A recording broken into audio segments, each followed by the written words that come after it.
Hey guys, welcome back to another video where we're going to predict and analyze every single match in the FIFA World Cup 2026.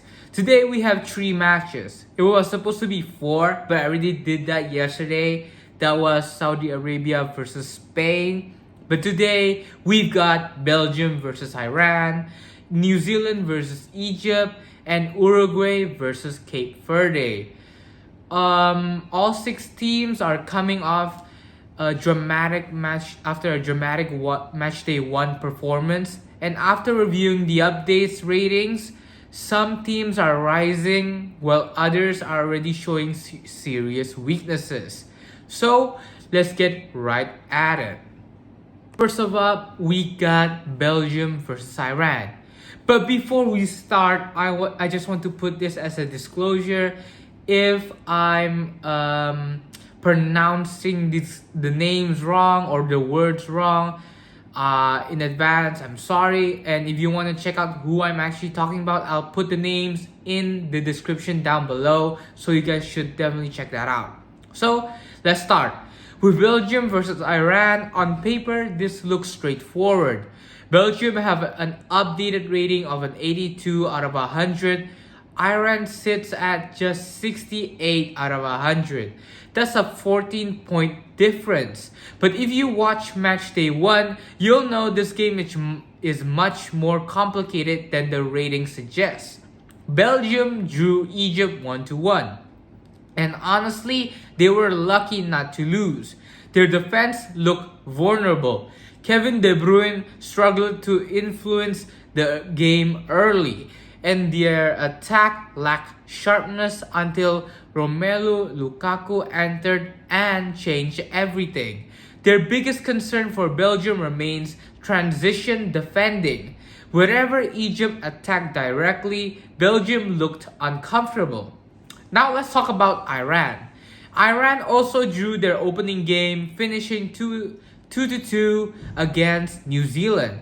And despite their lower rating, they showed serious attacking quality.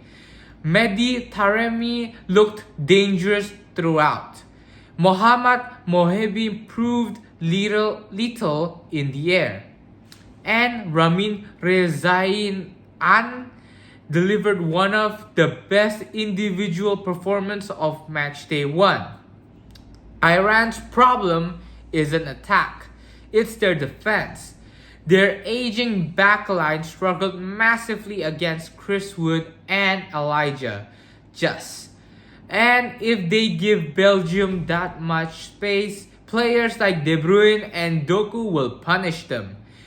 The key battle here is Kevin De Bruyne against Iran's midfield. If Iran can disrupt Belgium's rhythm and turn this into a physical match, they'll have a chance. But if Belgium controls possession and create constant, consistent changes, their quality should eventually show. So my prediction, I'd have to lean against Belgium. Belgium wins 2-1 against Iran. A close game, but Belgium's depth makes the difference. Well, looks like the sun is setting down, so I have to use the lights this time. But let's head on to the next game. And that game is New Zealand versus Egypt. Now let's move on to what I think is the most interesting game of the day. New Zealand versus Egypt.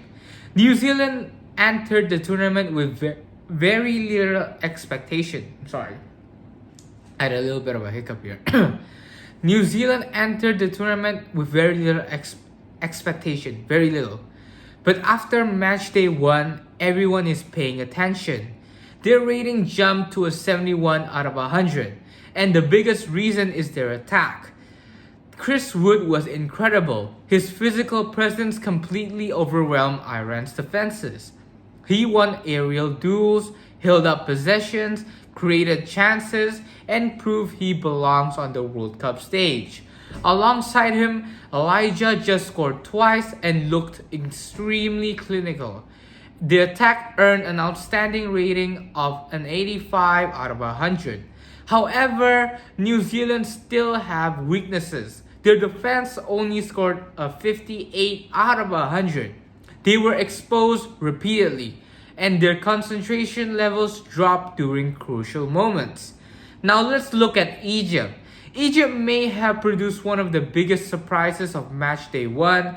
They held against Belgium to a draw and earned an impressive rating out of 80 out of 100. Mustafa Shoiber was outstanding in goal. The defensive structure remained disciplined throughout. And Imam Ashur controlled the midfield, and Mohamed Salah once again showed why he's one of Africa's greatest players. The biggest difference between Egypt and New Zealand is tactical discipline. New Zealand played with freedom and energy. Egypt played with structure and patience. The battles that decide this match is obvious. Chris Wood versus Egypt's defensive block is if Wood dominates physically, New Zealand can score against anyone. But if Egypt neutralizes him, their experience and organization could take over. This feels like a chess match. One team wants transitions, the other wants control. But for my predictions, I'd still have to lean against Egypt. Egypt wins 2-1 against New Zealand. Very close, very competitive, but Egypt's defensive discipline gives them the edge. And just to